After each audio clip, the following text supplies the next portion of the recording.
তো গাইস, তোমাদের জন্য নিয়ে আসলাম আর একটা নতুন ভিডিও। তো এটি হচ্ছে একটা গল্প। তো গল্পটি শোনো। আমার যে এই ভাইটিকে দেখতে পাচ্ছ, সে একটা গাছ কাটতেছিল। তখন তার হাত থেকে কুড়ালটি এই নদীতে পড়ে যায়।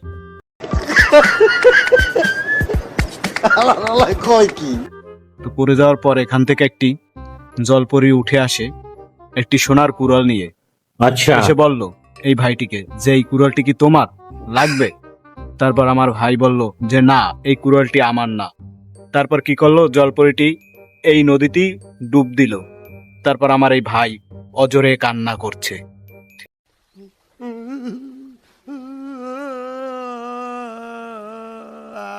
তো অজরে কান্না করার পর জলপরিটা আবার পানি থেকে উপরে উঠে আসলো। এবার আসলো কিন্তু রূপার কুড়াল নিয়ে। এসে বলল যে এই কুড়ালটি কি তোমার লাগবে? তারপর আমার এই ভাইটি বলল যে না, এটিও আমার লাগবে না। তারপর জলপরিটি আবার এই নদীতে ডুব দিল। তারপর আমার এই ভাই অজরে আবার কান্না শুরু করে দিল।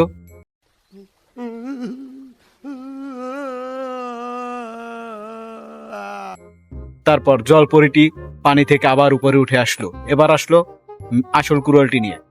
বললো এই কুড়ালটি কি তোমার? এই কুড়ালটি কি তোমার লাগবে?